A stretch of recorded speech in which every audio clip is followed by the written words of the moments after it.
آج کی ویڈیو میں ہم بات کریں گے آڑو کی کاشت پر کہ آڑو کی کاشت کیوں کرنی چاہیے، اس کی اہمیت کیا ہے، اس کے تعارف آپ کے ساتھ بیان کریں گے۔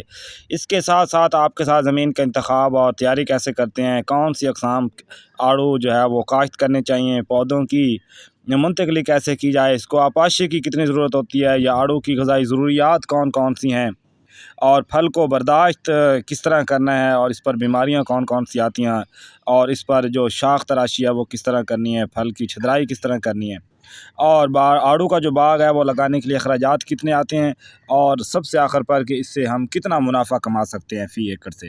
تو یہ ساری باتیں آج اس ویڈیو میں آپ کے ساتھ شیئر کریں گے۔ آپ ہمارے ساتھ جڑے رہیں تاکہ اس طرح کی معلوماتی ویڈیو آپ تک بر وقت پہنچتی رہیں۔ سب سے پہلے عزیز دوستو بات کرتے ہیں کہ آڑو کی کاشت کیوں کرنی چاہیے۔ جی دوستو، آڑو کا جو پھل ہے یہ رس بھرا، لذیذ اور مقبول عام ہے۔ اس کو پت جھڑ پھلدار پودوں کی ملکہ کہا جاتا ہے۔ آڑو اپنے مخصوص ذائقے، خوشبو، رنگ، خوش رنگی اور لذت کی وجہ سے دنیا بھر میں پسند کیا جاتا ہے۔ آڑو کا جو اصل وطن ہے یہ چین ہے، جبکہ یہ پھل ریشے، وٹامن اے اور وٹامن سی کے علاوہ پوٹاشیم کا ایک بہت اچھا ذریعہ ہے۔ جو آڑو کا پھل ہے عزیز دوستو یہ ہاضمے اور مخصوص اساسی خصوصیت کا حامل ہوتا ہے۔ اس کے علاوہ آڑو کا پھل گردوں اور مثانہ کو صاف کرنے کے لیے بھی استعمال کیا جاتا ہے، اور اس کے علاوہ قبض دور کرنے کے لیے بھی اس کو استعمال کیا جاتا ہے، اور یہ خون بنانے کے لیے بھی اس کو استعمال کیا جاتا ہے۔ عزیز دوستو، آپ اس کو جنوری فروری میں بھی کاشت کر سکتے ہیں، اور اس کے علاوہ آپ اس کو ستمبر اکتوبر میں بھی کاشت کر سکتے ہیں۔ اس کے علاوہ جو آڑو ہے یہ عزیز دوستو خوشبو، ذائقہ اور رنگ کی بنا پر پت جھڑ پودوں میں ایک خاص مقام رکھتا ہے۔ آسانی سے کاشت کیا جانے والا یہ پھل جو ہے یہ موسم گرما میں پک کر تیار ہو جاتا ہے، اور ماہ مئی سے ستمبر تک مارکیٹ میں دستیاب ہوتا ہے۔ تجربات سے یہ ثابت ہوا ہے عزیز دوستوں کہ یہ پوٹھار کا علاقہ اس کی کاشت کے لیے موزوں ہے۔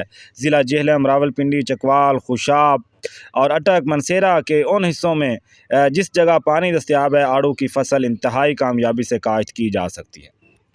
اگر بات کی جائے زمین کے انتخاب اور تیاری کی تو عزیز دوستو یہ سیم زدہ زمین کے علاوہ آڑو ہر قسم کی زمین پر کاشت کیا جا سکتا ہے۔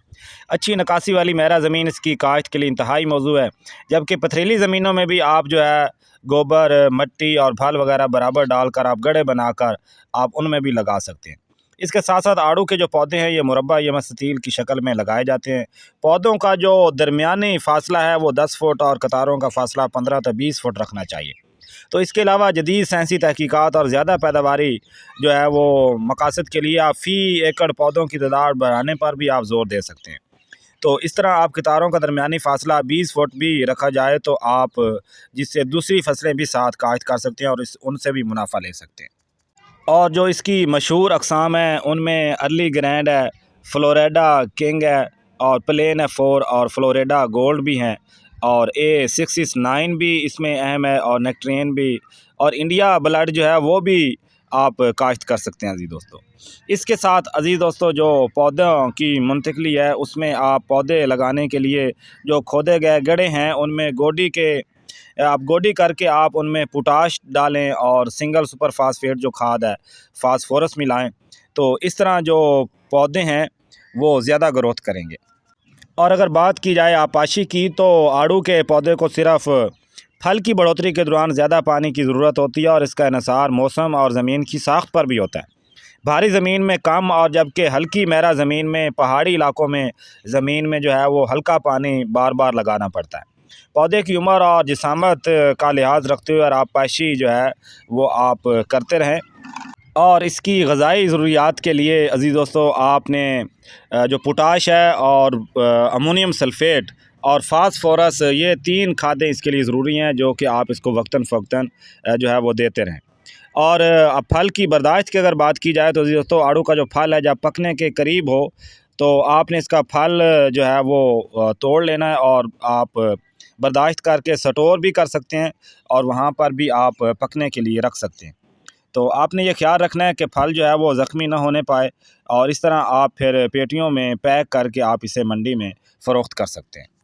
اور اس کے ساتھ ساتھ اس پر جو بیماریاں آتی ہیں تو ان کے تدارک کے لیے، بچاؤ کے لیے بھی عزیز دوستو آپ نے زرعی ماہرین کے مشورے سے آپ نے ہر 15-20 دن کے بعد اس پر جو ہے وہ اچھا فنجی سائیڈ کا جو سپرے ہے وہ لازماً کرتے رہنا ہے، تاکہ مختلف بیماریوں سے یہ پھل جو ہے وہ محفوظ رہے۔